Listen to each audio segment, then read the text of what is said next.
Asuka, o que faz por aqui? Ah, que eu voltei aqui só pra ficar de boa. De boa? De boa na lagoa. Sejam bem-vindos ao Castimon, o podcast de Digimon que ilumina a sua noite. Hoje, com o episódio 43 de Digimon Beat Back, digo Flash Break, quer dizer Beat Break. Continuando o preguiçosamente intitulado Arco Asuka com o episódio igualmente preguiçosamente intitulado de O Digimon Branco. Eu não entendo por que estão querendo fazer mistério com o Hélio Boa, sendo que já revelaram o nome dele e tudo mais, mas tranquilo. Não é como se tivesse outro Digimon branco nesse episódio, afinal de contas. Esse episódio, surpreendentemente bom. E tipo, não é nem exagero, não é nem por causa, né, daquela cena que, né, vai ficar marcada no anime, o pessoal tá falando bastante sobre ela, o quão surpreendente ela foi e o quão impactante foi pro pessoal assistindo. Mas, tipo, ele é genuinamente bom, pô. Ele soa como uma continuação natural e com um ritmo muito bom. Cara, eu tinha falado isso, né? Que eu também achei um episódio bom e tudo, mas, né, considerando o padrão de agora, né, os episódios recentes, a situação da série, o Rush, tudo. Mas, assim, brincadeiras à parte, foi um episódio bom. Foi daorinha. Episódio passado eu não falei, tipo, olha, esse episódio foi bom em comparação com o episódio passado. Eu não falei isso porque é uma barra muito baixa, sabe? Então eu quis deixar de fora. Sim. Mas esse aqui eu genuinamente... Sim. Mas esse aqui eu genuinamente acho que ele consegue ser bom por conta própria e não ser bom por comparativo. Não, é verdade, eu concordo. Isso é verdade. É meio na zoeira, né, mano? A gente ficava fazendo zoeirinha aqui ali, porque realmente foi um episódio legal. Completo e tudo, explicou aqui e ali. Teve aquele, né, o gosto de hype. E é o famoso, Kaito faz alguma coisa. O episódio. É justiça. Eu falei, não, mas agora também tá tarde demais, mas seria mentira, né? Falar que, nossa, isso não foi hype, porque foi da hora. E foi algo assim, né? Devido ao tempo e tudo, eles conseguiram fazer algo completo e tudo. Deu um pouco mais de chama ao personagem, sabe? Trouxe o calor da série de volta. Não, pô, mas sério mesmo, em questão do Kaito, tava ficando preocupante. Sério mesmo. Porque desde lá do final do arco Táticas, o Kaito virou o reflexo do que os roteiristas estavam tratando ele, mano. A base do foda-se. Na primeira vez foi engraçadinha, depois começou a ficar preocupante, porque, né, começou a acontecer de 10 em 10 episódios. E, né, tem a curiosidade, tipo, que geralmente, né, os episódios assim, pares, 11, 22, 33 e agora o 44, são episódios assim que focam, sabe? Dão um pouco assim de atenção ao Kaito e à Honoka. É um negócio interessante, fico me perguntando se é proposital realmente isso dos pares, levando em conta, né, o personagem dos dois. Inclusive, cara, tipo assim, teve o aniversário do Kaito e um perfil assim, oficial colocou uma imagem, sabe? O Kaito, tipo, comendo, sabe? Uma refeição tudo. E teve o pessoal que pensou, nossa, será que foi a Honoka que fez e tudo? E quando foi o aniversário da Honoka, eles também postaram, né, uma arte oficial com a Honoka e ela tava, tipo assim, perto de uma mesa, sabe? Ela feliz, assim, tudo. Aí se você for colocar, tipo assim, uma imagem perto da outra, basicamente implica, sabe, que os dois estão juntos, assim, na mesma mesa. Como se a Honoka tivesse, né, feito a comida pro Kaito. Encerramento do arco Gift também mostrava a Honoka cozinhando, então tem isso também. Sim, sim.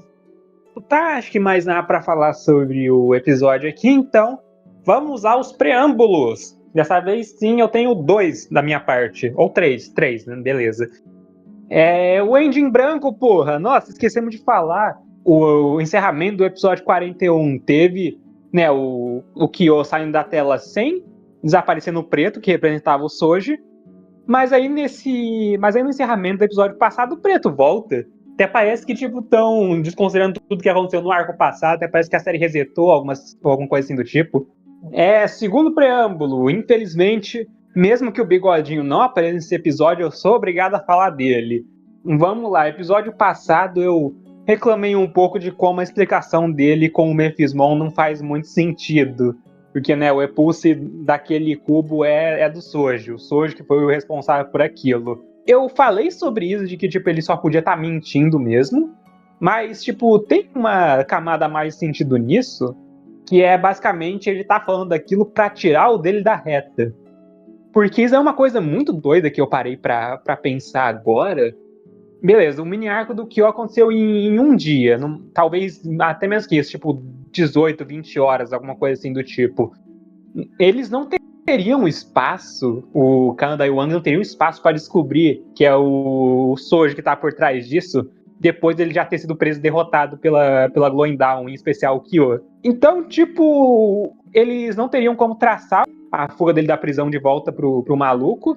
Então ele precisou inventar uma desculpa ali e usou o Mephismon, que eles já conheciam, e que sim, tinha pulse preto. Então tá, talvez ele tenha falado isso pra tirar o dele da reta, é uma coisa que eu não levei em consideração. E 3, as cores do flashback do episódio passado, elas mudam de acordo com as emoções do Kyo. Você consegue ver o começo do flashback sendo bem saturado, e daí com o passar do flashback, você vai vendo ele ganhando mais cor com a amizade do Asuka e do Kyo crescendo. E até que eventualmente você chega no ápice da amizade deles, que é quando ele tá querendo proteger o Asuka, e né, tem aquela cena toda em que o ambiente fica vermelho, e que depois disso as cores do flashback voltam ao normal. Então, tipo, isso é um detalhe que acontece durante o flashback que eu achei muito interessante, só percebi, tipo, editando o vídeo.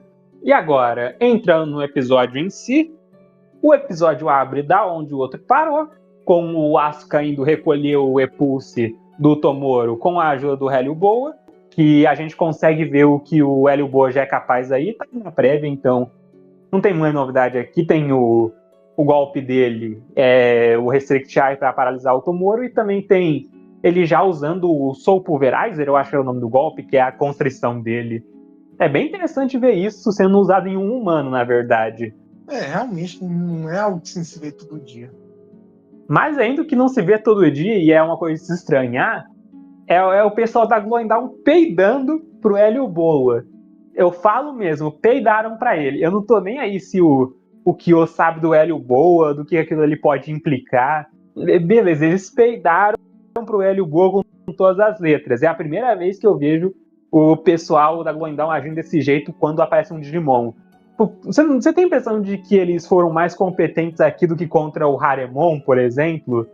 Em que eles podiam abrir uma fenda pro Mirror World e já resolvia tudo? Aí aqui agora chegou o Hélio Boa, não, vamos pegar o Tomoro, vamos embora daqui. Meu Deus, o Overmon quase jogou ali, abre a fenda pro Mirror World, vamos embora daqui. Não, foi interessante o uso da fenda desse jeito, mas seria interessante se acontecesse antes na série, quando eles não pudessem lutar contra o bicho, agora eles podem. Essas fendas, né, elas também abrem um portal para várias discussões assim, a respeito de conveniências, talvez até alguns furinhos aqui de beat break, mas em comparação, né, à outra trindade, é mais de boa, mano. Acho que o principal sendo, né, o Kyo percebendo o que tá acontecendo ali e ele querendo, né, fazer uma retirada estratégica para salvar o Tomoro, que também já estava bem avariado, e dar um contexto pra Glowing Dawn do que eles estão enfrentando, porque ele tem noção do que o Hélio Boa é capaz. Mas mesmo assim, pô, eu acho que, né, levando em conta que ele sabe do que o Hélio Boa é capaz, eu acho que o jeito mais certeiro de dar com isso é tentar neutralizar o bicho. E o lance do Epulse infinito ainda não foi desmentido, vou ficar batendo nessa tecla até falarem sobre isso. Temos que falar sobre a cobra com o Epulse infinito na sala, e a gente vai falar sobre a cobra com o Epulse infinito na sala. Mesmo levando isso em consideração, o Kyo ele não sabe necessariamente o limite do Hélio Boa. Então, eu acho que valia a pena tentar lutar ali um pouco pra, né, ver o quanto ele é poderoso realmente, levando em conta também o Epulso do Soji ali envolvido. Aí, beleza, tem isso, os caras não querem lutar contra o Hélio Boa ali, tanto que dá pra ver que eles não estão querendo lutar, porque estão indo com o nível adulto, nível perfeito, mas tudo bem. Aí abre a fenda, vão embora, e o Asuka, ele tá decidido, ele tá querendo ir atrás deles na fenda, porque eles deixaram a porta aberta. Peraí, você deixou a porta aberta? Mas, né, o Kanada que tava olhando ali do prédio decide se teleportar ali pra perto do Asuka, impedir ele, e fala assim, ó, não deixa a cobra gozar. Isso me chamou atenção, cara. Como é que é? O Kanada impedindo o Gokumon. Ah, tá. Porque é o seguinte, cara. A respeito, assim, do Kanada e do Gokumon, vocês repararam que, tipo, desde lá do episódio, né, da Marimbumon e tudo, na verdade, mais pro episódio 13 mesmo. Tem aquele rolê todo lá que o Kanada, né, vamos dizer assim, entre aspas, ele deixou a Marimbumon escapar e tudo. Só aí já teve o lance, né? E ele faz algumas coisas, né? Que o Aang não tá sabendo. Em um dos episódios do arco Tactics, o Kaneda, ele iria, né? Ele ia fazer algo a respeito do Clay, eu acredito. Não sobre o Coliseu, né? Que no caso ele realmente fez. Mas é outra parte de outro episódio assim, do arco Tactics, que o Kaneda estava disposto, né? A fazer ou pesquisar alguma coisa e o Aang meio que interrompe, sabe? Falando que não precisa nem nada. Tá, segunda vez, né, que você vê que eles não fazem tudo assim, igual, sabe? Tudo de uma forma exata. E no arco, assim, no mini arco, né, do Souji, isso também repetiu. Tipo, a Rose, né, falou que ela ia fazer lá e tudo, do jeito dela. O Kaneda já tava planejando fazer algo um pouco fora da hora, vamos dizer assim, né? Ou então como se ele já, né, já tava sabendo o que poderia acontecer. Ou seja, a terceira vez, né, que a gente tem uma ideia assim que às vezes ele age fora do tempo ou fora da ordem. E aqui isso meio que acaba se repetindo, cara. O Gokumon, né, eu fico até pensando o que o Gokumon ia fazer, mas o cara acaba impedindo assim. Ou seja, nem o próprio Gokumon acerta, né, o tempo assim do cara. E você pode até pensar, tá, pode ser uma piada, uma coincidência, uma referência a alguma coisa, mas passa aquela ideia também, né, que o Kaneda ele age assim fora do tempo, ou então que ele acaba criando, sabe, um plano novo assim a partir, né, de um processo que ele analisa de outra forma. Novamente, o Kaneda está por trás de tudo, gente. Considerando o tempo que a gente tem para ver se ele é ou não assim um grande vilão, o tempo tá acabando. Eu achei isso interessante. Eu gosto dessa ideia aí do Gokumon e desse paralelo que ele tá fazendo com o Kaneda aí. E duas coisas, na verdade, sobre isso. Sobre o que o Gokumon tá querendo fazer aí. Eu acho que a intenção dele era só impedir o pessoal de entrar no Mirror World. Posso estar vendo a cena em ordem errada, mas também pode ser tipo, ele tá querendo ir atrás também da Glowing no Mirror World pro Hélio Boa realmente conseguir o repulso do Tomoro. Mas por algum motivo o Kaneda impede isso. Então a gente tem que ver qual que, né, é a figura maior por trás da cabeça do Kaneda. E nisso aí também, um comentário pertinente também que eu quero fazer aqui mesmo, porque, né, o mini arco passado não deu espaço para isso, porque, né, podia acontecer de última hora, mas podia, que, né, esse lance aí da fala do Wang sobre a Rose e o Kaneda, caso acontecesse alguma coisa com ela. Eu não quero falar muito que é furo de roteiro, porque eu acho que o argumento para isso ser furo de roteiro é bem raso, mas parece que foi uma frase meio que pra nada agora, em retrospectiva, que é tipo, tá, se acontecer alguma coisa com a Rose, você age. Aconteceu coisa com a Rose, aí o Kaneda não faz nada. Tipo, tem uma coisa que os caras estavam indicando aí, que eles não seguiram pra frente. E, né, por isso também que eu levantei a possibilidade dele estar trabalhando com o Bigodinho. Mas, né, agora a gente sabe que isso não é o caso, porque o cara ele fica surpreso com o Bigodinho lá demandando coisa. Então, ou ele é um belo ator, ou realmente essa fala aí não foi pra nada. E ainda falando, cara, a respeito do Bigodinho, né? Esse lance, você falou que o Kaneda ele é um bom ator e tudo. Outra teoria que eles estão fazendo é com a Honoka. Que, tipo, a Honoka, ela tá se fingindo ser boba e tudo, e que, na verdade, ela é uma espiã infiltrada que tá enviando o Bigodinho quando o portal de água e tudo. Não, os caras querendo justificar isso com o golpe mamão na prévia. Não cola, gente. Desculpa, esse personagem não faz sentido. Ele não foi planejado desde o começo. Não tinha um papel pra ele. Eles têm que usar ele pra alguma coisa, porque senão fica aquilo. Inserir um personagem pra nada. Tudo que aparece na série tem que ter alguma função. Então, né, se não atribuíram função pra ele antes, tem que atribuir função pra ele agora. Próxima cena, você tem... Meu Deus, que coisa horrorosa, não! Nossa, eu vi no vídeo passado e tô vendo aqui também agora. Nossa, que cena feia. Era realmente o que eu tinha falado que seria. Essa cena aí é a Honoka e o Kaito encontrando, né, o novo colega de trabalho deles. Eu achei esquisito isso, pô. Não chamaram a Rose pra essa reunião. Ah, mas ela tá de cama, ela tá passando mal. A gente já viu que eles conseguem transportar uma pessoa com cold heart pra lá, então... Considerando a Rose que já tá um pouquinho melhor do que antes e tem pô de teleporte nessa série, eu acho que não tinha desculpa pra ela não estar ali não, mas tranquilo. Tá aí, ó, gente, beleza aqui. Olha só, um adendo pra essa conversa aqui. Desculpa se o áudio estiver diferente, se a entonação estiver diferente, isso aqui é outro dia que a gente tá gravando, mas eu gostaria de falar um adendo sobre essa conversa aí, do porquê a Rose não tá na reunião dos 5 estrelas. Porra, é verdade, eu tinha me esquecido que a Rose viu o Bigodinho com o Soji. Ela viu ele, por isso que ela não tá na reunião, caralho. Porra, mano, fica cada vez pior quanto mais eu penso nisso, cara. Nossa, cara, o plano dele depende da Rose não ter se recuperado. Porque, tipo, imagina só, o cara vai pra reunião, pra se tornar os 5 estrelas, ele encontra a Rose ali. Não, mano! Não, cara! Ficou pior, eu não tinha pensado nessa possibilidade no vídeo passado que essa história toda aconteceu. Agora ver esse negócio da reunião, caralho, faz todo sentido do porquê tiraram ela de lá. E tipo, tá, a Rose vai falar lá as coisas, e que eles vão fazer isso? Tipo, não vão acreditar nela? Vão mandar ela calar a boca? Ela não era, tipo, a pessoa, os 5 estrelas mais confiável até agora? Não, os caras, não, esse maluco aí apareceu, ele que me deixou um cold hard junto desse outro cara aí, e é isso. E eles não vão acreditar porque, não, Rose, cala a boca, ele me trouxe o cubo, mulher, cala a boca. Isso é inútil, você não me trouxe o cubo, mas ele trouxe, eu não vou me questionar, eu não vou me questionar do porquê isso aconteceu. Pô, os caras não estão nem aí pra Rose. A verdade, Narumi, obrigado por justo ter falado disso, tá? Seu comentário, quando você apontou isso, me fez pular da cama. Por que a Rose não contou isso pra eles? Não reportou o que aconteceu com ela depois que ela se recuperou? Mano, nossa, cara, isso fica cada vez pior, mano. Nossa, vontade de pegar assim, uma tigela com vidro de brindex, assim, ó, e esfregar o meu rosto na tigela.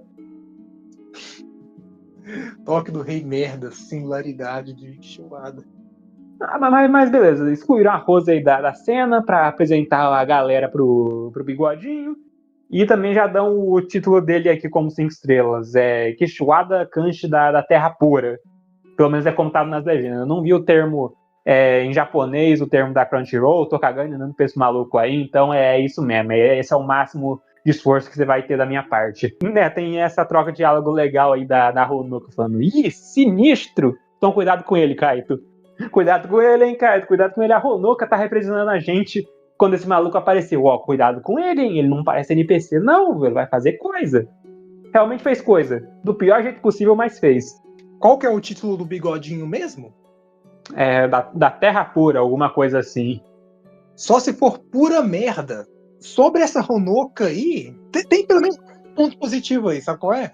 Qual? Agora ela faz uma dupla melhor com o Marin Pateta Moon. Imagina só essa Honoka aí falando assim: Kaito-sama! Que isso? Acho que nem a esposa do Pateta fala desse jeito, mano.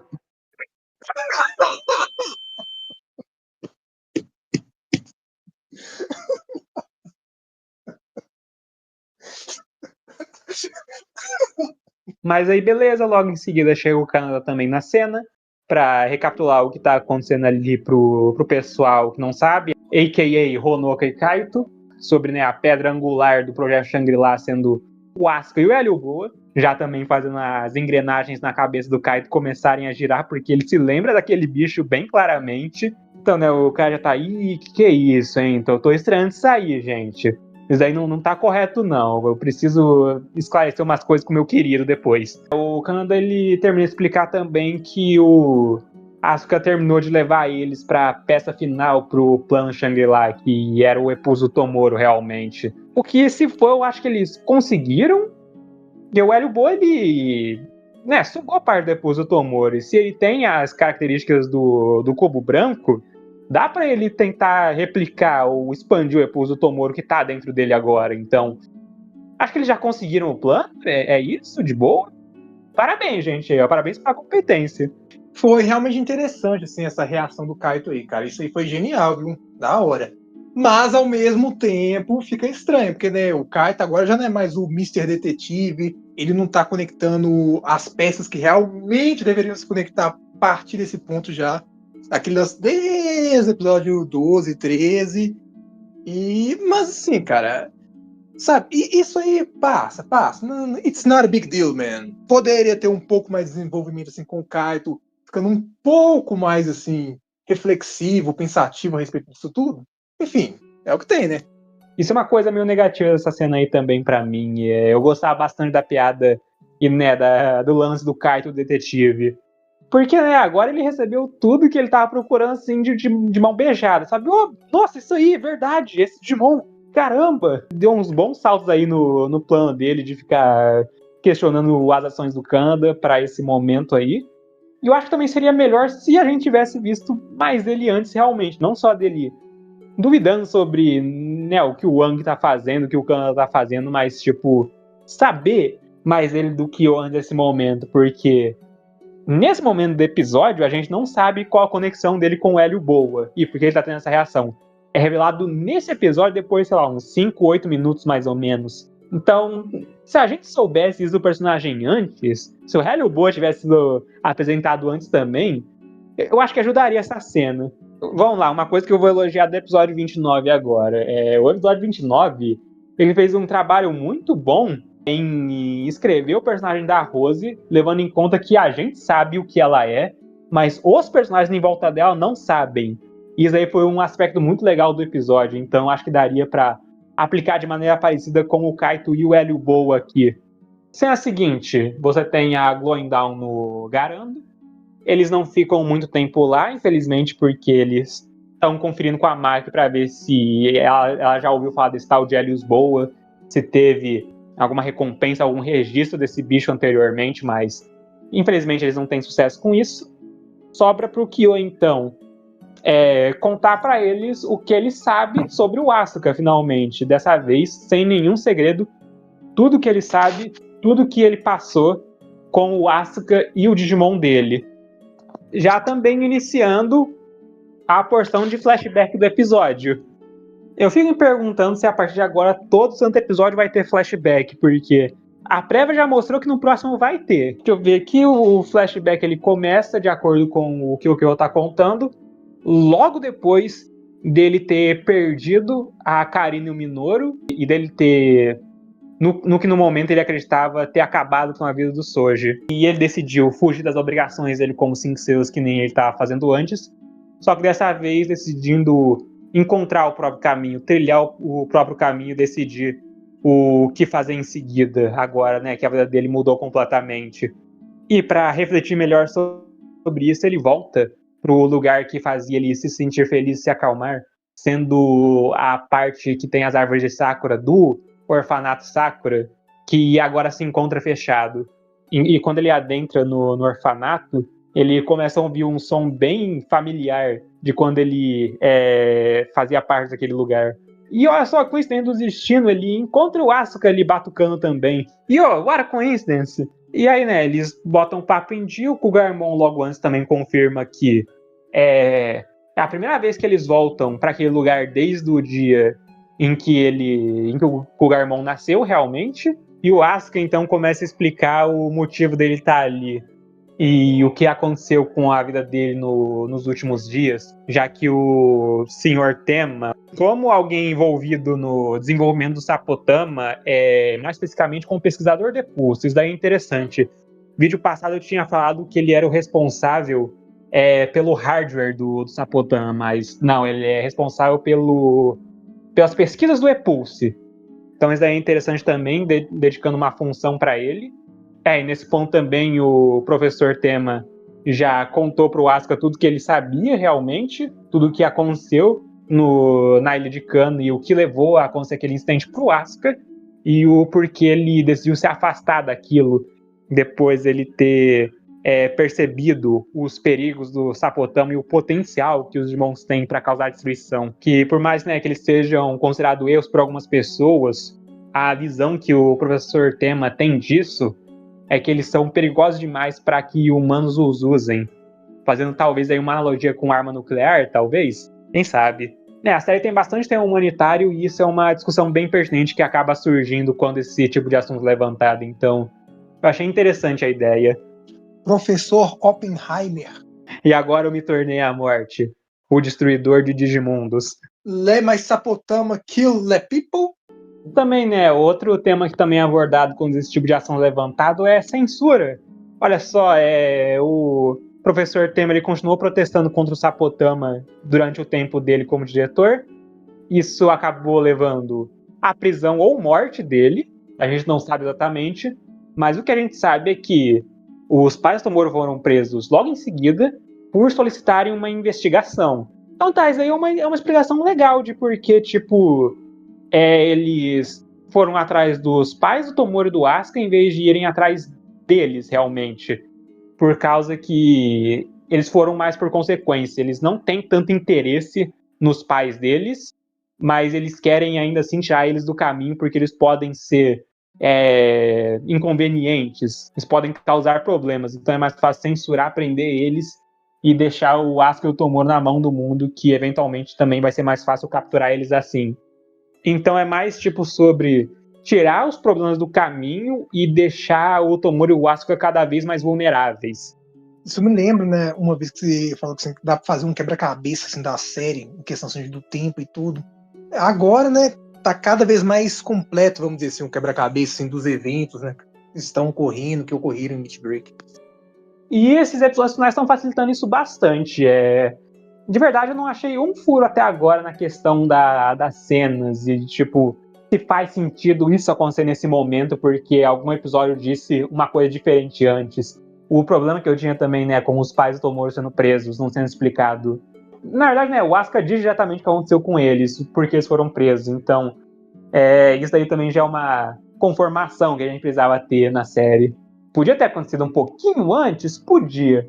Eu acho que um episódio ou outro ali, trocar um episódio do arco Gift por um episódio que focasse mais nisso, não faria mal, mas tudo bem. Não, só falando, eu não vejo necessidade do episódio do Bandeon existir.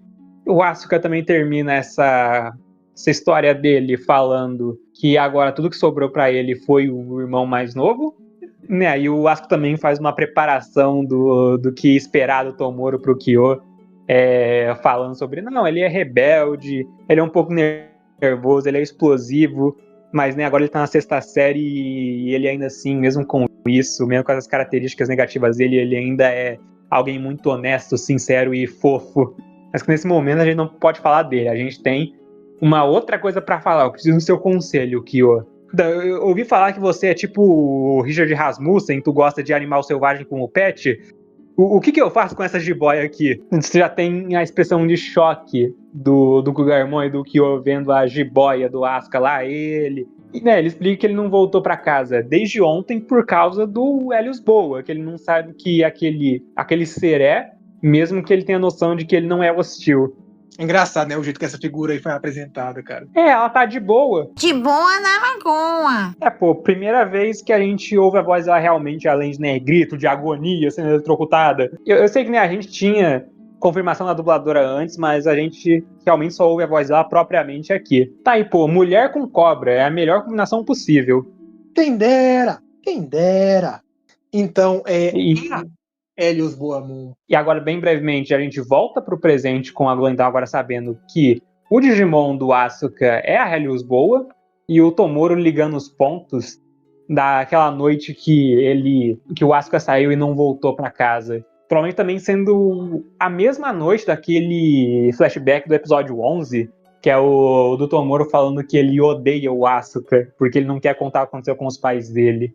A gente vê, né, o Asuka observando o Tomoro depois dele ter dormido e ele, né, tendo um pesadelo sobre os pais dele, por causa que ele tá sentindo falta deles, e o Asuka prometendo que vai proteger o Tomoro custe o que custar. E junto também com a explicação do Kyo logo antes dessa cena aí começar, com ele falando que o Helios Boamon nasceu das emoções do Asuka quando ele quis proteger o Tomoro.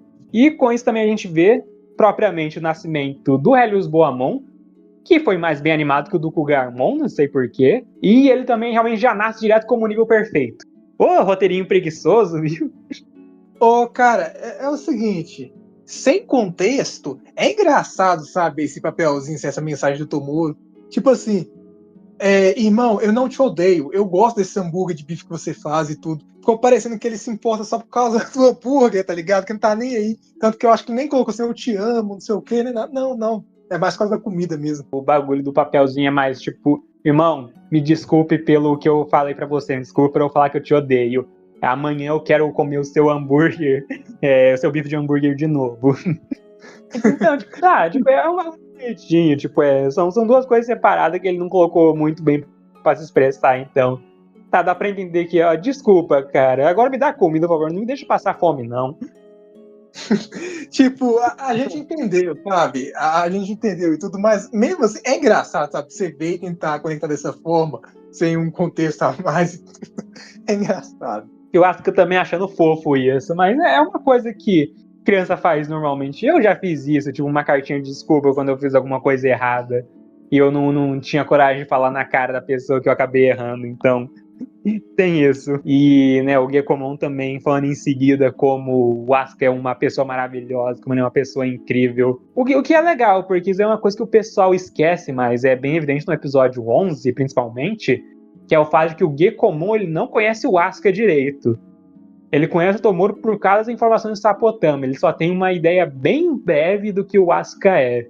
Então é legal ver o Gekomon aprendendo sobre o irmão do Tomoro agora. Sendo que antes, né, ele desvalorizava o cara, odiava ele porque ele puxava a atenção do Tomoro.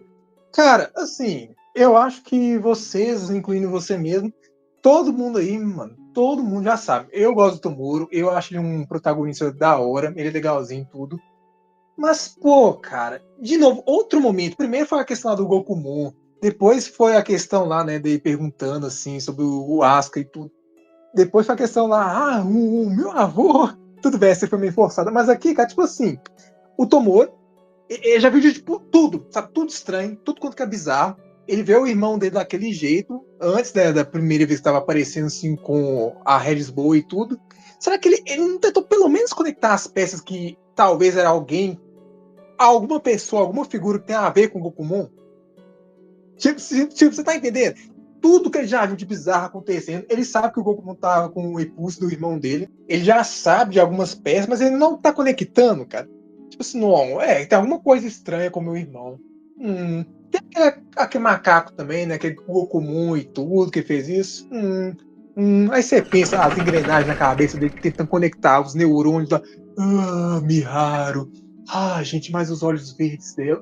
Cara, é engraçado. Então, tipo, ele, hora nenhuma mais, mano, ele tá pensando a respeito do Gokumon e tudo. E você falou, né, que ele já viu mesmo o Kanda lá no Coliseu e tudo. A não ser que eles colocam uma desculpinha aqui ali, porque. Eu não sei, mano. Ou de repente, naquele momento lá, ele ficou cego. Porque tava lá o Gokumon e o Kanda lá no Coliseu. Pô, Tomoro. Pô, cara. Tá fácil aí o jogo pra você. O que você acha? Né? Eu acho pertinente, pô. Agora você apontou isso, inteligência flutuante do Tomoro atacando novamente, mas eu acho até que justo, né, sendo agora minha vez de dar uma desculpinha, que, né, o Kyo tá explicando o que tá acontecendo com o Asuka, então o Tomoro meio que não precisa conectar os pontos por conta própria, porque o Kyo tá fazendo isso por ele, já tá contando tudo que ele sabe. E eu acho que é um ponto bem pertinente da série agora, na verdade, isso não pode acontecer. O Kyo não pode saber do Kaneda. Ele não pode, pelo menos, saber da pessoa. Ele pode saber do Gokumon, pode saber que ele provavelmente é o cara que tomou o lugar dele, mas ele não pode conhecer o Kaneda, porque senão isso tudo vai pro ralo. Eu vou ficar doido se ele conhecer o Kaneda, porque lá, episódio 2, o Tomoro perguntou se o Kyo sabia qual que era do macaco, e ele falou, não sei. Aí nessa cena ele vai falar, não, eu vou contar tudo que eu sei. Eles não se encurralaram nisso porque eles têm uma desculpa agora. O Kyo não sabe do Kaneda. Se ele souber do Kaneda, cabeças vão rolar. Mas, tipo, já era pro Kyo também, né? Ter os pontos conectados, não, a estrela dourada está por trás de uma coisa. Não, quem desceu esse membro aí que representa a estrela de ouro, gente, tudo. Porque ele também tem todos os pontos, né, que estão se conectando em tudo. Mas igual você falou, não, desde sempre eu já sabia que era o cara. Mano. Agora que, beleza. Você explicou isso aí pra Golden Dawn, beleza, mostrou pra eles o lugar destruído lá que aconteceu um incidente com Helios Boa. Depois disso, não vai mais pra lá, dá meia volta, dá um pulinho lá na casa da Rose e falou, Rose, está de boa com a gente? Fala um pouquinho aí pra gente, por favor. Dá pra fazer. Só falando, se eles dessem meia volta depois disso, o final do episódio não acontecia, mas tranquilo.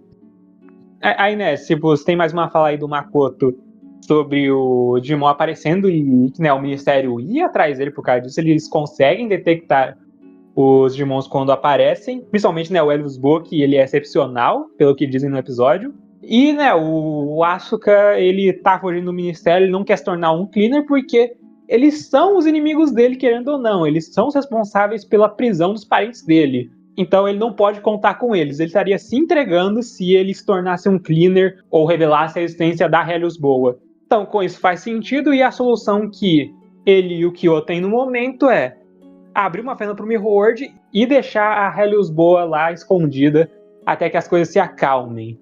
Se é que isso aconteceria algum dia. E, por fim, antes do intervalo do episódio, o Kyo chega com a Glowing um lugar que ele quer mostrar para eles de onde aconteceu o incidente com o Helios Boa.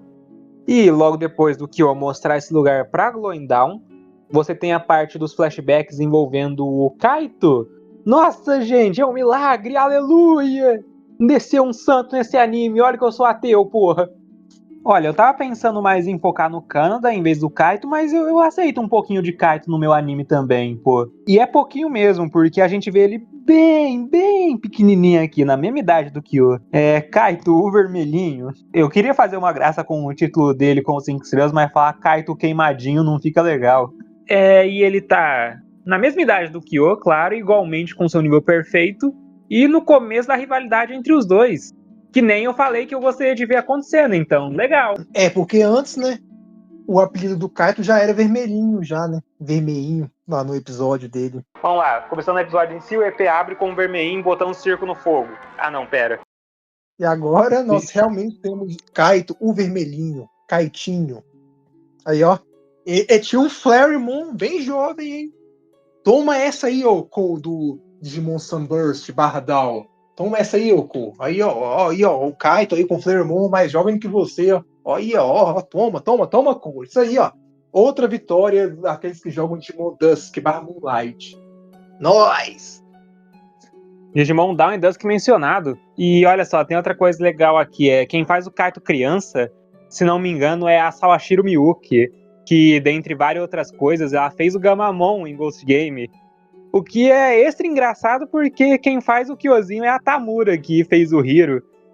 Isso da voz do Kyozinho também é algo interessante que eu esperei pra comentar também. Porque lá no episódio 12, eles não deram créditos pra quem fez a voz dele. Então era de se imaginar que era alguém presente no elenco de vozes daquele episódio. E realmente, a Tamura tá sempre aí presente fazendo a voz da Prestimon. E essa parte dos flashbacks mostra a rivalidade dos dois com o passar dos anos e também as derrotas do Kaito durante esse tempo. O que é uma dinâmica legal, por mais que no começo esse sentimento de rivalidade fosse recíproco, com o passar do tempo só o Kaito se importou com isso, só o Kaito ainda dava bola para esse lance de rivalidade. Literalmente, no cast anterior, a gente falou, né? Não, o Kaito não tem tanto. Aí eles lembraram disso, tá aí, ó. Um pouco aí, ó. Um pouco de material pro Kaito e tudo, um pouco da backstory dele, né? Um pouco do desenvolvimento dele, vamos dizer assim. E segundo ponto aqui, segunda coisa aqui, não foi uma derrota. Kaito e Flaremon não perderam. Enquanto eu não ver um Flaremon se regredindo ou sendo deletado, não vou falar que é uma derrota. Mas para fechar essa cena, você tem uma imagem do momento que deu origem à cicatriz do Kyo, que não é muito explorado aqui, mas serve de gancho para mostrar que o Kaito, no presente, também está se lembrando desse momento no habitat natural dele, deitado ali na grama, reflexivo, de boa, até que ele se levanta e diz que esse caso com a Helios Boa nas mãos do Wang está servindo como um karma pro Kyo. Talvez, sei lá, esse seja o lugar que faz o Kaito ser feliz e calmo, tipo as Sakuras no orfanato pro Kyo. A Helios Boa na mão do Wang. O Wang tá com a cobra na mão. E eu também acho legal de ver o Flaremon mostrando personalidade e falando com o Kaito sobre isso. O Flaremon, ele tem menos frases do que a Izumi, mano. Que isso? O pior é que é verdade. E depois dessa cena, sem perder muito tempo, tem o quê? Oh, maravilha, é o flashback. Eu sinto falta disso, eu não uso isso desde o episódio da Maki, cara. Mas realmente é muito flashback, gente. Digimon Flashbreak, Beatback. E agora sim, mostrando os acontecimentos da noite que amarra os personagens principais desse episódio e ocupa o resto da duração do mesmo. Que é um ladrão qualquer com o seu Quagamon sequestrou o Tomoro porque o cheiro do repulso do garoto é diferenciado. Ele não estava fazendo isso porque foi mandado ou com um objetivo maior em mente. Só foi preferência do próprio Quagamon, que também já estava papando a galera toda ali e sentiu esse algo a mais no repulso do Tomoro. E com isso a gente meio que volta ao episódio 1, só que não no momento em si, mas na situação dele. Que é o Tomoro atraindo Digimon selvagens pelo erro, entre aspas, em seu repulso e só pelo acaso. Deve ser algo muito desesperador e até um pouco fútil do ponto de vista do Asuka. Porque ele precisa proteger o Tomoro tanto dos ataques dos Digimons, quanto da verdade por trás deles e do que a família dele fazia. Isso tudo ao mesmo tempo que ele precisa sustentar o Tomoro. É de se imaginar que isso aconteceu mais vezes depois desse momento e que o acidente do começo da série foi somente o inevitável acontecendo. É muito admirável que o Asuka ele conseguiu manter a sanidade e a felicidade dele durante esse tempo todo, cuidando do Tomoro. E depois que o repulso do Asuka começa a ser expelido, o Helios Boa, ainda dentro do Mirror World, sente essa forte emoção e abre uma fenda para ajudar o Asuka e o Tomoro, por extensão, constringindo o Quagamon e o forçando a obedecer o que eles querem.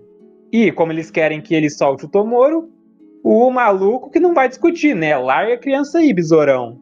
Eu fico até um pouco surpreso que não insistiram mais um pouco no Tomoro se ele é tão irresistível assim, mas... Quando você tem uma jiboia gigante falante com a peruca loira te apertando, você não tem muitas opções, realmente. E depois disso a gente também vê a Helios Boa salvando o Tomoro da queda, mas também fazendo ele uma vítima do golpe dela. E isso é interessante, como ela ficou surpresa com aquilo. Eu imagino que foi involuntário e é uma interação especial entre os dois.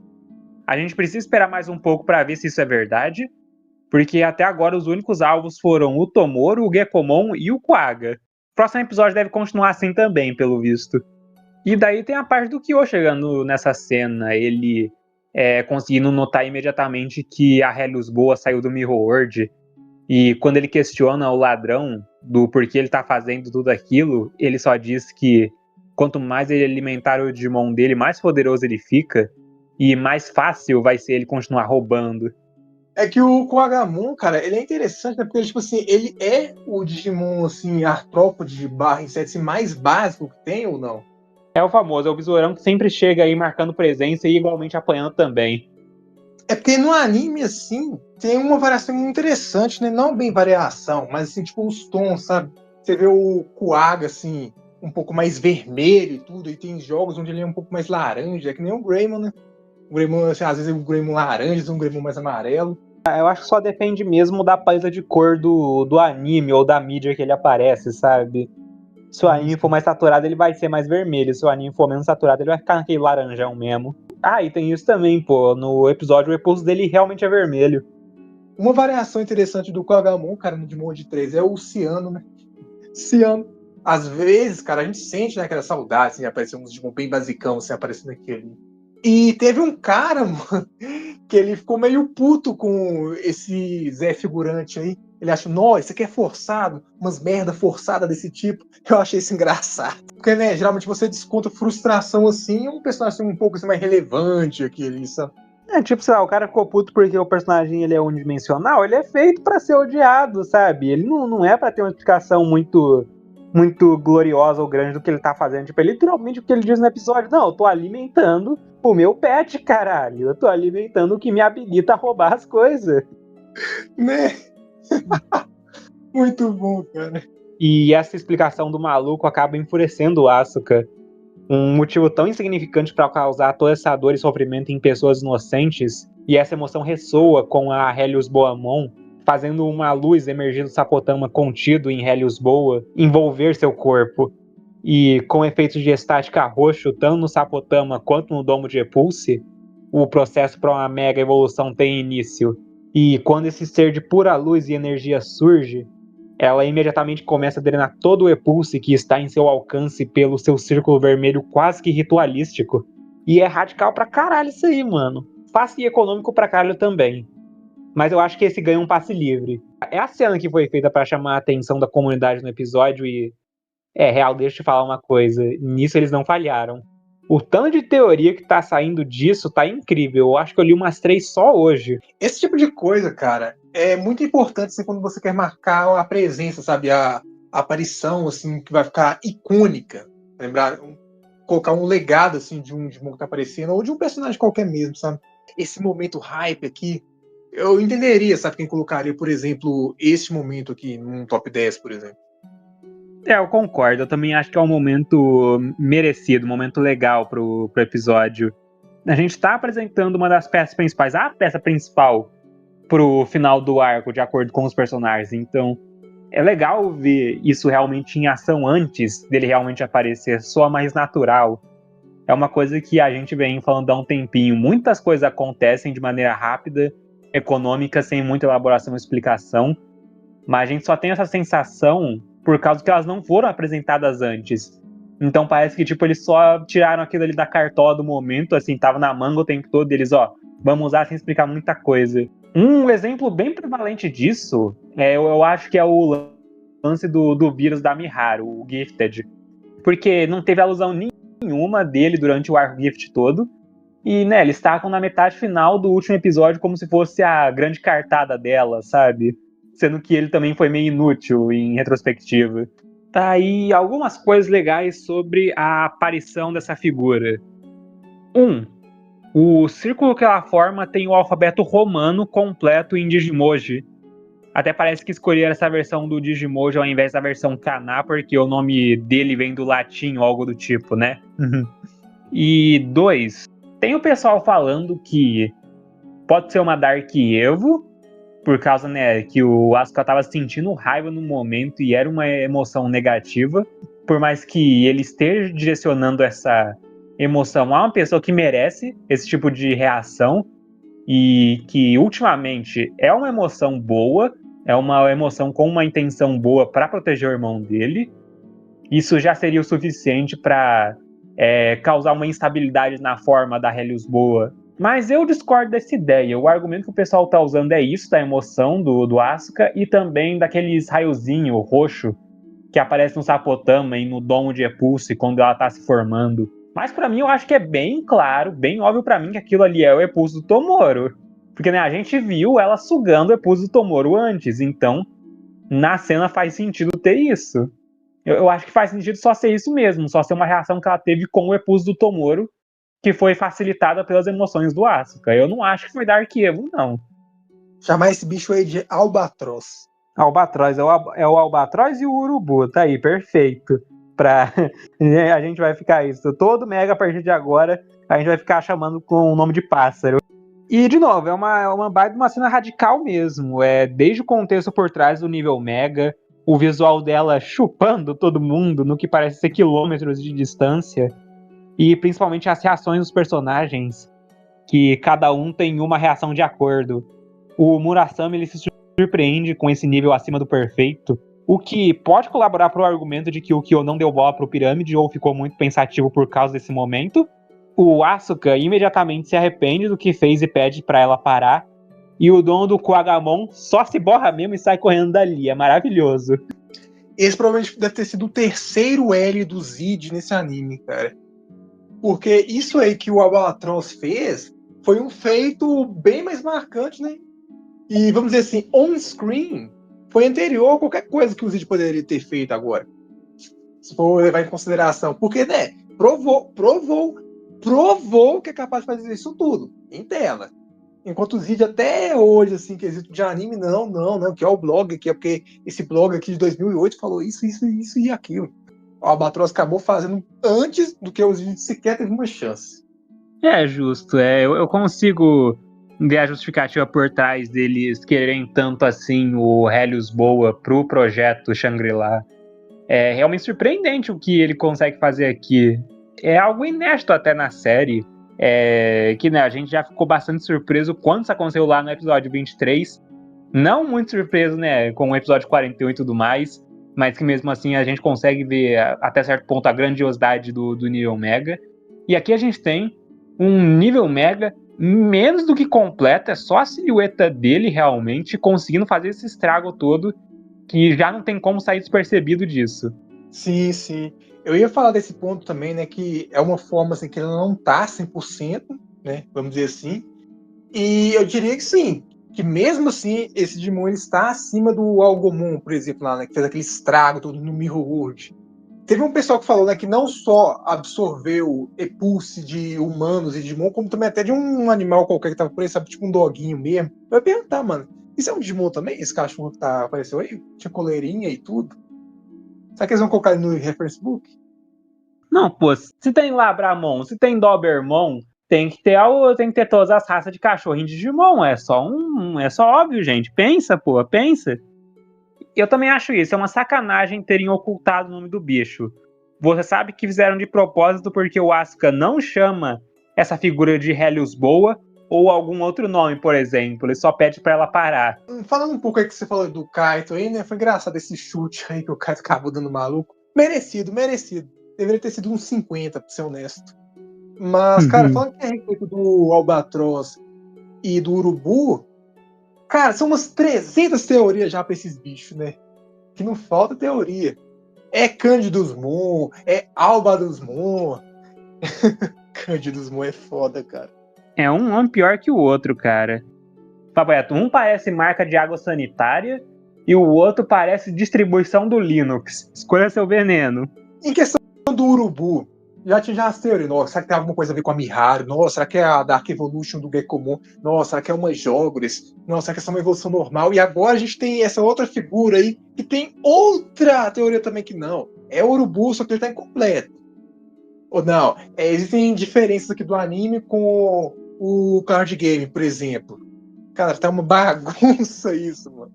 Aí eu falei, né, zoando, tipo assim, imagina só se o urubu mesmo, assim, do Gekomon, né, acabar surgindo pelo desejo do Tomoro de proteger, salvar Miharu. Seria pique. Seria pique isso daí. O mundo não pode ser injusto com a Miharu se ele não existir! Nossa, cara, mas eu ia rir tanto, cara, mas tanto. Outra coisa também que eu ouvi, né, em questão da teoria que eu acabei ouvindo, como a pessoa acabou fazendo, é que, tipo, o Bigodinho, né, ele deve ter visto assim, um incidente e se inspirou nisso pra fazer aquele capacete, aquele elmo, capuz, sabe, assim, pra Miharu, sabe? Mas não, essa versão que eu acabei falando assim, do Tomoro, ficaria melhor. Ai, cara. O cara é tão simples, mas tão simples, que o Digimon Mega dele não é imagem e semelhança dele, imagem e semelhança da pessoa que ele gosta. Tá, pode ser o quê? Ser parecido com o pai, com a mãe dele, com o Kyo, com algum membro da família dele, com o próprio Asuka que ele tá salvando? Porra nenhuma, é com a Mindinha que ele conheceu menos de um mês atrás. Tipo, mesmo se a gente não estivesse zoando e tudo, né, cara, tem aquela questão, né, que tinha, né, o White Core tava com o Mephismon, então tem outra coisa que dá pra você conectar a Miharu com o White Core, com o Bigodinho, com o Helio. Nossa! Eu ia ficar um pouquinho irritado com isso, se esse foi o motivo do Bigodinho saber sobre tudo que ele sabe. Sobre o projeto Shangri-La, sobre o White Core e tudo, porque... pô, se o argumento é, não, ele viu o incidente, por isso que ele sabe das coisas. Porra, todo mundo que é importante viu aquilo, cara. Vocês perceberam, cara, que tipo assim, a Miharu, que é do Arco Gift, a gente gosta dela. Mephismon, ok, show. Muitos personagens do Arco Gift são toleráveis, sabe? São até fáceis, assim, de você gostar. Mas é sempre quando chega no Bigodinho que o assunto muda, cara. É o anti-personagem, não é possível. Pessoalmente, eu não sou muito fã dos nomes que estão escolhendo pro bicho. Eu acho que o melhor até agora foi Albatos mesmo, mas eu acho engraçado só pela piada também, vou continuar chamando o bicho de Albatroz. Mas se dependesse de mim, eu acho que eu escolheria o nome dele sendo Albusmon. Ainda vem de branco e tudo mais pra fazer contrapartida com o Urubu e tudo mais. E eu também acho que é isso. Eu acho que eles estão contraparte. Eu não vejo um mundo onde eles são o mesmo Digimon, não. Eles obviamente se originam da mesma coisa, então faz sentido eles serem parecidos. Mas eu não vejo motivo deles serem iguais, não. Principalmente, né, a dissonância que você tem de um design para outro. Pô, é basicamente o contrário, as cores estão invertidas, tá ligado? E para impedir o nível Omega da Helios Boa fora de controle, o Kyo decide atacar com tudo que tem para que os danos sejam reduzidos. Porque passar despercebido já não é mais uma opção. Power Guidão! Não é à toa que o Kaito, que estava nas redondezas atrás do Quagamon e do dono dele, decide se juntar ao Kyo nessa tentativa de neutralização com um Guren Jorra de seu Flaremon. Atira primeiro, pergunta depois. Pode ser PM já. E, com sucesso, eles fazem a figura regredir para seu nível BB. Oxi! Voltou para o nível perfeito depois de tancar o golpe dos dois possíveis 5 estrelas mais poderosos? Cobrinha poucas ideias, mano. Tudo bem que também acontece outra bizarrice em questão de tancar golpe de 5 estrelas nesse episódio, mas... E agora que a poeira baixou, ou melhor, que a luz apagou, o Kyo grita pro Asuka sair dali o quanto antes, porque ele tem uma ideia muito boa do que vai acontecer em seguida. Se já não ficou claro com o churrasco de besouro bem passado que rolou ali do lado. E o Kaito, e aí, Kyo, meu mano, há quanto tempo, cara? Tá horrível, hein? Tá com uma cara horrível, mano. Magro trocou o drip de antes por drip de mendigo. Até te daria algo pra comer, mas meu Digimon nunca acerta o tempo de cozimento das coisas. Mas aí, não vai me apresentar pro seu amiguinho aí, não? Mas o Kyo não quer saber de papo com o Kaito, não. Ele se coloca na frente da Helios Boa pra mostrar que ele quer proteger aquele Digimon. E agora, mais do que nunca, o Kyo decide ignorar as investidas do Kaito, que se antes ele tinha perdido o interesse porque ele sempre se sobressaía, agora ele perdeu o interesse por não querer perder mais ninguém importante pra ele. É bom lembrar que esse momento é antes daquela cena do episódio 32, onde ele e o Yoshi estão falando com a Maki para estabelecer ela como informante deles, e é ainda mais distante dele acolher a Arena. Nesse ponto da vida do Kyo, tudo que ele tem é o Asuka e o Murasamemon, e isso só se prova com ele jogando o cristal dele em direção ao Kaito, enquanto ele fica de braços abertos, pedindo para que o Kaito poupe a Helios Boa, o que deixa o Kaito espantado, talvez até um pouco triste e decepcionado, não muito diferente da reação que ele teve no episódio de estreia dele, mostrando que mesmo com esses possíveis 5 anos que se passaram, ele se recusou a acreditar ou não lidou muito bem com essa perda dele, por assim dizer. Ele perdeu o Kyo que ele conhecia, o que motivava ele a se tornar melhor, mais forte e seguir em frente. Ele tá entre a Helios Boamon e o Kaito. Lá ele! E eu também fico um pouco chateado com isso, porque eu sinto que eu não tenho o suficiente do personagem do Kaito para fazer uma análise certeira dele. Tem partes bem óbvias sobre o personagem dele, mas eu ainda sinto que faltou interações no presente. Realmente, no presente mesmo, pra ter algo conclusivo. Porque no passado dá pra ser qualquer coisa. Por exemplo, aqui eu acho que cortaram a nuance do comportamento das ações do Kaito pra ele ser um baita de um cuzão.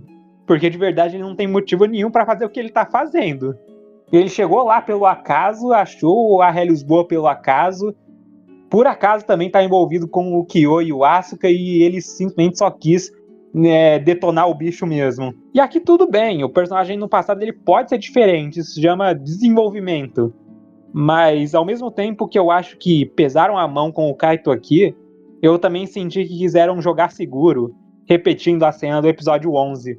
Porque é algo esquisito mesmo, pô, o cara teve a mesma reação nas 2 ocasiões, e na segunda vez ele ainda age surpreso. É tipo... Não é possível, ele se tornou uma pessoa ainda melhor e mais incrível. Chola, brochei.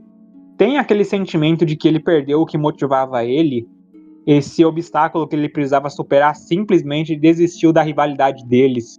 E talvez isso seja até um jeito fofo de justificar a ausência do Kaito na série, já que ele se sente perdido ou sem rumo agora que o Kyo não faz mais parte da vida dele. E num momento de frustração, o Kaito não quer saber do que tá acontecendo ali e tá nervoso pelo que ele ouviu, até um pouco triste também, e ele decide descontar essas emoções na Helios Boa, ordenando que Flaremon ataque com tudo que tem pra deletá-la. E aqui a gente sim tem origem ao momento que causou a cicatriz do Kyo em toda a sua grandeza. E aparentemente também deu origem ao estilo de cabelo atual do Kyo, porque esse golpe aí tirou a mecha escrota que ele tinha na frente da cara. E dá pra levar também que o Kyo tá levando isso a sério, ele realmente tá querendo proteger a Helios Boa, com o olhar que ele solta pra encarar o Kaito. Seria o primeiro olhar penetrante do Kyo em sua longa carreira fazendo isso. Né, aqui também tem o elefante na sala com a situação toda. O Kyo tancou, aguentou o golpe do Flaremon e com todas as letras teve a intenção de deletar um nível perfeito. O que me leva a acreditar que aquele golpe não deletaria a Helios Boa, mas mesmo assim, cara, eu acho que o dano que ele sofreu aqui foi até pouco, o Kyo. Surpreendentemente, eu não vi absolutamente uma única alma falando a respeito disso aí, mano. Eu não vi ninguém puto, sabe? Ninguém ficou puto com isso. Não dizendo que é, beleza? Não dizendo que é pra ter ficado puto. Falando, nossa, o que aconteceu aqui? O questionado, mas é o que eu achei engraçado, sabe? O pessoal só aceitou. Porque, né? Depois de tudo que a gente viu com a Arena também, então, só aceita, cara. Só aceita. Eu ia falar disso mesmo, pô. Ah, não, os caras não reclamou do Kyo, mas quando é a Arena aguentando o Ludomon. Aí você pensa, será que o Kyo, ele tancaria o Knights Intruder do Jasmine X? Não, pô, vamos lá. Pela descrição, o Knights Intruder é intancável, mas ninguém falou sobre refletir o golpe.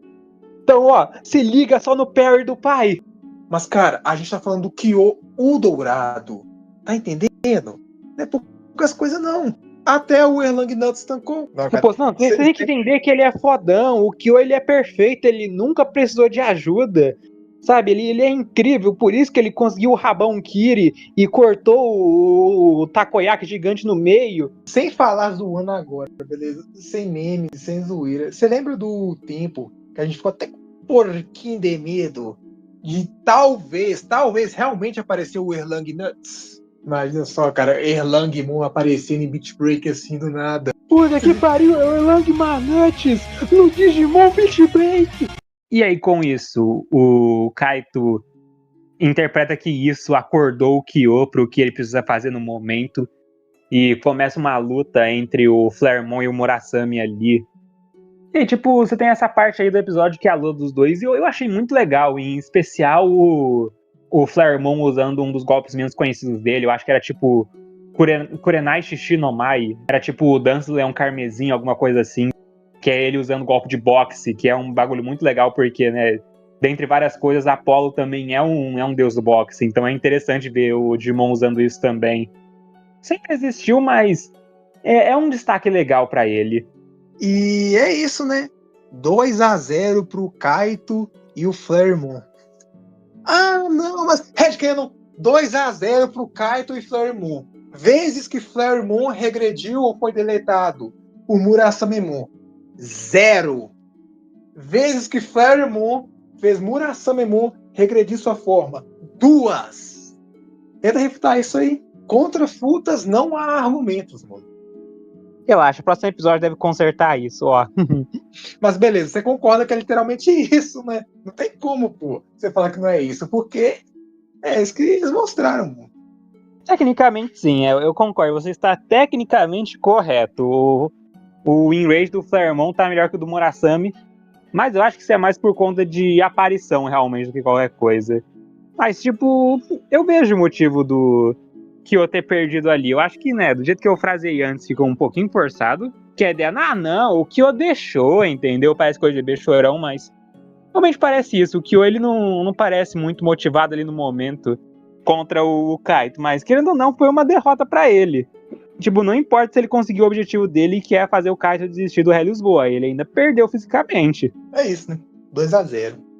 Certo, e de maneira bem parecida também com o episódio 12, o Kaito, ele decide ir embora, porque ele sente que não vale mais a pena lutar com o Kyo naquele estado. E depois, né, que ele vai embora, tudo se acalmou um pouco, o Asuka tem tempo de voltar, conversar um pouco com o Kyo e o Helios Boa. E agora acontece o discurso da Helios Boa. Ela diz que ela se sente um fardo, o poder dela é um fardo para que o Asuka a carregue, para que ela esteja ao lado do Asuka. E ela se desculpa com ele, dizendo que o seu calor despertou o interesse dela nas emoções humanas, mas que enquanto ela estiver ao lado dele, ela não poderá proteger Tomoro, e por extensão o Asuka não vai sentir essas emoções calorosas e poderosas. Então ela se desculpa com o Asuka, mas também o agradece por tudo que ele a mostrou no pouco tempo que tiveram juntos. E por causa disso, a Helios Boamon inicia sua metamorfose para o infame núcleo branco e vaga sem rumo para que possa dormir. com o intuito de despertar somente quando puder viver em harmonia com seu criador. E tá, isso daí talvez explique um pouco também do lance do Epulse infinito. De novo, não é dito na série nem nada, temos que esperar a headcanon da gente aí, mas levando em conta do tanto de Epulse que o Mega dela absorveu aqui, e querendo ou não, teve Epulse o suficiente para começo de conversa para fazer ela atingir o nível Mega, acho que faz sentido o que aconteceu durante o mini arco passado com o Soji, basicamente nunca precisando recarregar aquele cubo ou não sentindo dificuldade extrema em nenhum momento. Não sei se isso seria algo especial do Soji em si, a parte do Epulse Preto sim é especial, mas o lance, né, dele ter essa tolerância à dor maior, eu não sei se isso influenciaria outros personagens usando o núcleo branco. Não que isso importe, porque atualmente, e por extensão também, os únicos dois que conseguiram usar esse poder foram o Mephismon e o Soji, realmente. E isso aí também é outro bagulho que eles precisam explicar mais claramente no próximo episódio. Como diabos esse cubo parou nas mãos da Miharu? Tomoro, Asuka, White Core, Helios Boamon, Bigodinho, Miharu, o Mephismon, até chegar, né, no momento atual, as coisas que estão acontecendo agora. Você acha que vai dar certo? Não, eles continuam apresentando conceito, é isso que me faz ficar preocupado, porque eles não param para resolver uma coisa antes, eles dão uma ideia de como resolver aquilo, mas eles vão lá e introduzem alguma coisa nova em seguida. Acho que esse é um problema bem marcante da segunda metade de Beat Break, depois do arco Tactics, realmente. Que é a ideia de que, tá, eles vão introduzir coisas, vão introduzir, mas eles não resolvem essas coisas. E aí fica um em cima do outro, acumulando cada vez mais para ficar resolvendo, e ainda assim escolhem colocar mais coisa. Por exemplo, mesmo no episódio passado, teve aquela doutora SUS, teve aquela enfermeira atendente SUS ali, não teve nada dela nesse episódio. O próximo episódio também não colabora muito com isso. Mas eu diria que não é culpa desse episódio, porque esse episódio em si não introduz nada de novo, mas ele também não resolve muita coisa também. E com isso, esse último flashback fecha, voltando pro presente com agora o Tomoro e a Glowing Dawn sabendo de tudo que o Kyo sabe. E agora, sabendo essa verdade, o Tomoro e o Gekomon estão decididos em retribuir o favor para o Asuka. E eles mal podem esperar para tomar o próximo passo para resgatar essa pessoa querida para eles. Passo esse que não vão dar no momento, porque em mais um uso inteligente das fendas, puxam o pobre menino amanhã, junto do Gekomon pro Mirror World, e mais espertamente ainda, antes que possam segui-lo, uma parede de fogo impede os avanços da Glowing Dawn. Como o cliffhanger do episódio, Kutsuna Kaito faz a sua entrada e se prepara para lutar com seu eterno rival. Pega no meu pau. E de novo, coisa pra me deixar animado mesmo, é mais uma esperança própria minha mesmo, que é a ideia do time 7 voltar pra dar uma ajudinha pra Glowing Dawn agora. Porque faz sentido, pô. São personagens gostáveis, são legais, fáceis eles aparecerem ali. A Rotário e o Granite estão na região, eles são de lá, eles moram lá, caramba. E o Raito, ele tá treinando com o Kaito, então eu acho que é pertinente eles aparecerem um do lado do outro.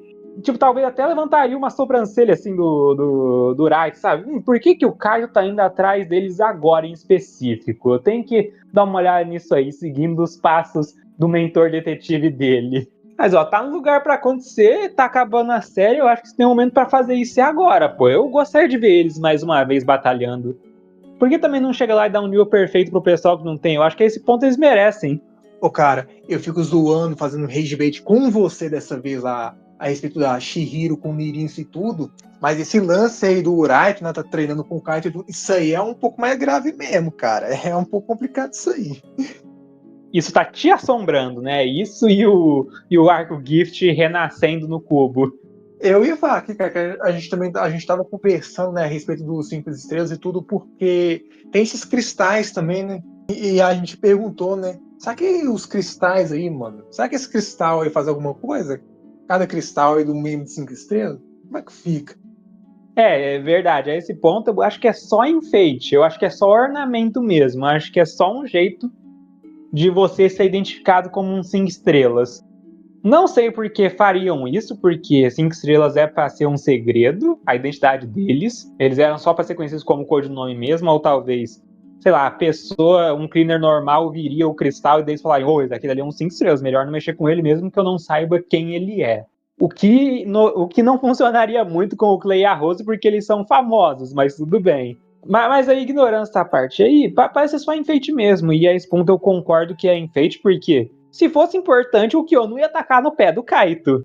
Se fosse importante, se fosse alguma coisa que pudesse dar uma vantagem pra eles, o Kyo ia pensar, não, eu vou deixar isso aqui comigo, e eu não vou deixar eles tomarem isso aqui pra eles ficarem mais fortes. Eles vão ter que produzir outro, e se eles produzirem outro, pelo menos eu vou ter o meu. Não, sabe? Acho que isso aí realmente só serviu pra ser um visual mesmo, e né, a temática das pontas das estrelas. E inicialmente eu pensei que eles teriam o papel que a Helios Boa tá tendo agora, que é para servir como esse instrumento de Epulse, esse amp pros Digimons. Mas não, aparentemente a desculpa pra Mega Fest no final do anime vai ser a Helios Boa mesmo. Aí quando vê, não, isso aqui serve para canalizar o Epulse da Helios Boa, e com isso vai todo mundo atingir a porra do Mega, porque a gente não tem capacidade de atingir isso por conta própria. Ou não também, se não for o Kaito, mas a gente descobre no próximo episódio. E com isso a gente vai pra prévia, que estragou um pouco a surpresa do próximo episódio, estragou um pouco o hype. Pô, a prévia inicial foi legal, porque deu a entender, não, será que vai acontecer? Ó, tá acontecendo. Mas aí quando chega a prévia estendida, não, aconteceu. Ok. Cara, essa prévia, mano, nossa, hype. Cara, eu acho que eu tô até quase que... Mentira, trolei. Estragaram a surpresa mesmo. Pisaram na bola aí, mano. E o que mais tem na prévia aí, pô? Tem negócio lá da bunda da Honoka, ok? Pera, tem o quê? A bunda da Honoka ali, pô. Eu sei que é pequena, mas dá pra ver.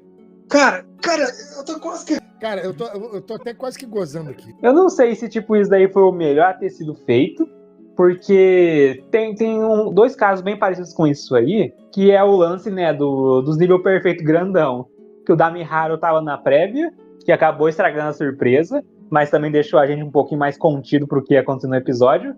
E o do Soji não apareceu na prévia, mas aí quando aconteceu foi um bagulho mega broxante, então... Eu não sei, porque era uma coisa de se esperar, mas isso é um argumento meio besta, porque depois, né, do Pyramidmon, a gente tava esperando por alguma coisa assim, sabe? Então podia acontecer a qualquer momento. Cara, eu tô muito feliz, grato e hypado, mano. Finalmente vai aparecer o Regalecusmon da Honoka. Regalecus, grande Regalecus. O Mega da Honoka finalmente tá aparecendo, cara. Toma aí, pô, mega pra você, mega pra você, mega pra você, mega até pro teu vizinho, mega até pro seu cachorro. Seu cachorro vai virar um mega. Né, tem que ser eles, só sobrou eles, então é isso. Não apresentaram nenhuma organização a mais, então é o que é. Também é um argumento que eu queria fazer há muito tempo, que é o porquê a abertura não mudou até agora. Tá, mas tá, ignorando a parte dos nível adulto, dos nível criança aparecendo na abertura ainda, faz sentido manter os 5 estrelas na abertura, porque a gente meio que não superou eles ainda. Então, né, faz sentido deixar eles ali e a abertura não mudar por causa disso. E se você tiver que mudar a abertura para atualizar os 5 estrelas atuais, não, eu me recuso. Se Mad Pulse mudar pra esse maluco, eu quito dessa porra. Impossível, mano. Impossível Mad Pulse mudar só pra incluir o Kishiwado. Impossível isso. Me recuso, eu apareço aqui como PNG Tuber de túmulo se isso acontecer. Então, né, aí tá falando nele porque tem pouca coisa na prévia que não envolve o Kyo e o Kaito, então. Tá, o cara ele desistiu do Splashmon dele, que a gente não teve confirmação que era dele, mas precisa ser dele, porque senão tudo faz menos sentido ainda. E ele desistiu do bicho por um Gogmamon, Gogmanuts, ok. Tipo, é um bicho legal, é um bicho ok. Eu sou meio indiferente com ele. Ele não tá dos meus favoritos lá do Pendulum Z, que ele viu naquela época também. Então eu tô aqui com ele. Ele apareceu no reboot, apareceu no Ghost Game também. E acho que foi isso pra ele. Você deve sentir repena, né? Tem que servir um personagem tão escroto, ele tem que ter um dono tão ruim, um anti-personagem como dono. Que tristeza. E o que me deixa mais triste ainda, pô, é que ele tá preso na filosofia do reflexo. Ele tem que ser um anti-personagem que nem o dono dele. Ele tem que ser tão Não. irrelevante, insignificante, ferramenta de roteiro que nem o dono dele. Então, qual que seria a função dele como ferramenta? Ser jogado pra score de Kiropimon? Que é uma coisa meio paia também. Eu sinto que eles trocaram os oponentes aí da Arena e do Makoto. O que... Tá, é justo e injusto falar isso, porque ninguém construiu uma relação muito boa de oponente, de rival, de combate com o Bigodinho. O melhor dali era o Tomoro, pra você ter noção. Eu sinto que o Makoto devia ter a conclusão dele com a Honoka, mas tudo bem. E não, eu não acho que vai ser estilo Soji mesmo, que ataca quem puder, ataca quando estiver disponível, porque dá pra ver na prévia que eles estão em lugares separados. E aí, tipo, a gente tem as porções da prévia, que é o Kyo e o Kaito, e tá tudo fora de ordem.